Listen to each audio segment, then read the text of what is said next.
Nadiskubre sa isinagawa pong surprise inspection ng Department of Agriculture o DA ang ilang pong mga smuggled na gulay na ibinebenta po sa merkado sa Metro Manila. Kabila na po dito ang naglalakihang mga bell pepper, atchoy o Chinese lettuce, lotus, wawachi o yung maliliit na repolyo at garlic stick na sinasabing galing po sa Taiwan at China.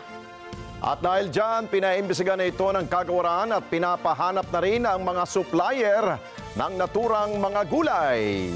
Report mula kay Mean Corvera.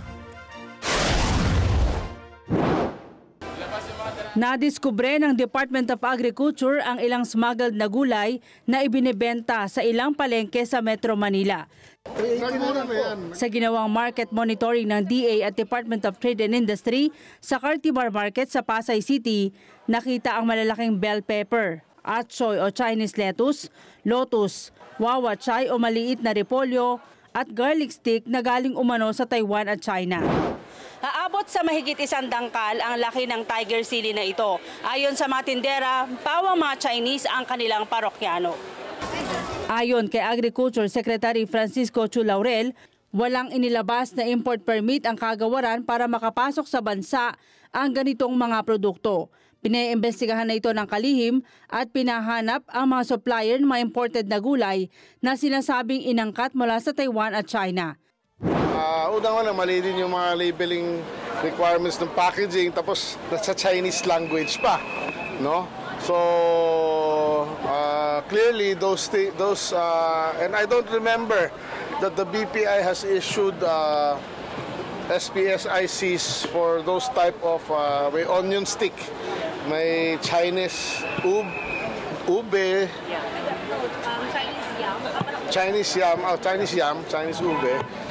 Meron pang broccoli na napakalaki, meron pang sili na hindi ko pa nakita sa buong buhay ko. Ngayon ko nakita, wala akong maalala nag-i-issue ang BPI ng ganon. So that leads me to conclude that those are smuggled goods. Pero sabi ng mga nagtitinda, hindi nila kilala ang mga supplier dahil hinahango lang nila ito sa Divisoria. Sa Divisoria at sa Baguio po. Baguio. Doon? Sila po yung nagsusupply sa amin. Bumaba naman ang presyo ng ilang highland vegetables na galing sa Benguet sa kabila ng nararanasang andap o malamig na klima doon. Kabilang na dito ang lettuce na abot na sa 60 hanggang 80 pesos ang kada kilo mula sa 300 pesos nitong Disyembre. Ang broccoli 120 hanggang 150 pesos ang kada kilo mula sa dating 250 hanggang 280 pesos kada kilo, habang ang cauliflower 100 na lang ang kilo mula sa dating 200 pesos. Parehong 60 pesos naman ang kada kilo ng presyo ng Baguio beans at ang pechay Baguio na pumalo sa 200 pesos noong Disyembre. Maging ang presyo ng kamatis sa dating 250 hanggang 280 pesos bawat kilo, mabibili na ngayon sa 100 hanggang 130 pesos ang kada kilo. Pero ang presyo ng baboy, pumapalo na ngayon sa 420 hanggang 480 pesos ang kilo. Ayon kay Laurela, abot lang sa 240 pesos ang farm gate price, kaya walang basihan para magtaas ng presyo ng baboy. So ang farm gate as of yesterday is 240. 220 to 240. So may 150 pesos na nawawala sa gitna. So yun ang parang ginagawa natin sa rice ngayon. Yun ang hahanapin natin ngayon kung saan na pupunta yung 150 na yun. Para ma-justify ba natin kung sobra ba yung margins ng bawat layer na yan o hindi. 150 pesos spread na nawawala is quite big, no? So theoretically, since galing din ako sa trade ng pork, it should be only half. Diba? Or kung 40 peso kita dito, dapat yung gitna 40 lang din. Diba? So there's about 100 pesos that's missing in my mind. Sabi ng kalihim, naresolba na ang problema sa African swine fever, kaya wala silang nakikitang dahilan para sumipa pa ang halaga ng bentahan ng baboy.